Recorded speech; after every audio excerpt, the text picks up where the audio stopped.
안녕하세요. 여러분, 언제나 여러분의 건강과 복지를 함께 살펴드리는 어르신 건강방입니다.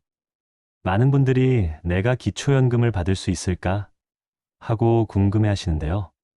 특히 소득 때문에 걱정하는 경우가 많습니다. 그런데 아시는 분은 드물지만 기초연금 계산에서 아예 소득으로 보지 않는 항목이 9가지나 있습니다. 오늘 영상에서는 9가지 항목을 확실히 정리해드리고 함께 소득 계산법과 신청 팁까지 알려드리겠습니다. 끝까지 함께 하시면 나는 해당되는지, 얼마나 받을 수 있는지 스스로 확인하실 수 있을 겁니다. 기초연금을 계산할 때 모든 돈이 다 소득으로 잡히는 건 아닙니다. 아예 소득에서 제외되는 9가지 항목이 있는데요. 하나씩 살펴보겠습니다. 먼저 직장을 잃었을 때 받는 실업급여는 소득으로 보지 않습니다. 정부가 지원하는 공공일자리나 자활근로에서 받는 급여도 마찬가지로 제외됩니다. 산업재해를 당했을 때 받는 산재보상금도 소득으로 보지 않으며 3개월 미만의 단기 일자리에서 받은 임금인 일용근로소득도 반영되지 않습니다. 복지 차원에서 주어지는 장애인 수당도 포함되지 않습니다. 다만 국민연금법상 장애연금은 계산에 들어가기 때문에 구분하셔야 합니다. 국가유공자나 참전유공자분들께 드리는 생활지원금도 빼줍니다. 그리고 집이나 농지를 담보로 받는 주택연금과 농지연금은 대출 개념으로 보기 때문에 소득으로 계산하지 않습니다. 아이에게 주어지는 아동수당도 부모의 소득에 반영되지 않고 마지막으로 자녀가 부모에게 드리는 용돈이나 생활비 역시 소득에서 제외됩니다. 이렇게 9가지 항목은 걱정하지 않으셔도 된다는 점 꼭 기억해 두시면 좋겠습니다. 그렇다면 반대로 어떤 소득은 계산에 들어갈까요? 먼저 근로소득입니다.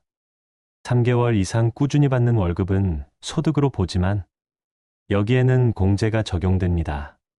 기본적으로 112만 원을 빼주고 나머지 금액에서도 30%를 추가 공제합니다. 예를 들어 월급이 300만 원이라면 실제 반영되는 금액은 약 131만 원 정도로 줄어듭니다.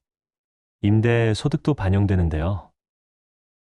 전세나 월세를 받는 경우 일정 비율의 경비를 빼고 나머지만 계산합니다. 이자 소득은 은행 예금이나 주식 배당에서 발생하는데 이 역시 월 4만 원은 공제한 뒤 나머지만 소득으로 봅니다.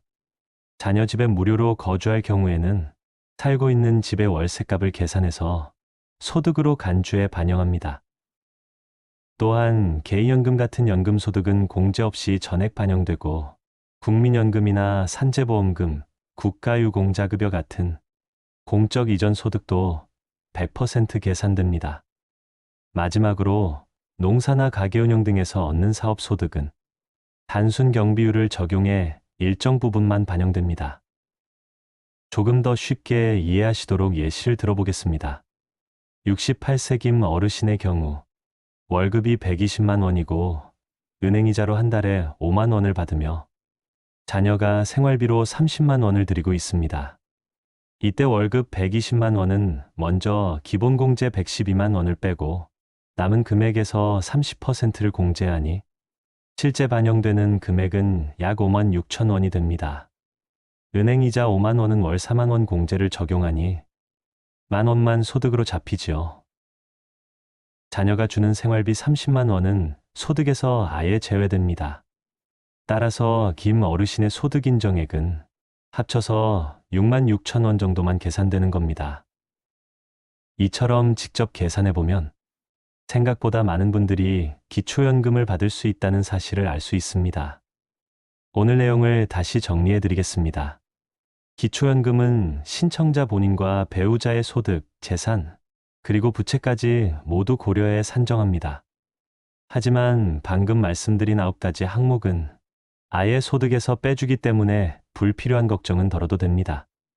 게다가 2026년부터는 신청 절차가 훨씬 간편해지고 심사 기준도 점차 완화되는 추세라서 기초연금을 받으실 수 있는 분들이 더 많아질 전망입니다. 따라서 신청 전에는 꼭 본인의 소득 인정액을 미리 계산해 보시고 해당된다면 반드시 신청해 두시기 바랍니다. 노후 생활에서 가장 든든한 버팀목, 바로 기초연금이라는 점 잊지 마세요.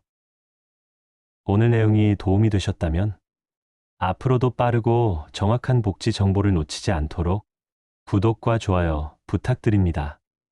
여러분의 노후를 든든하게 지켜드리겠습니다. 감사합니다.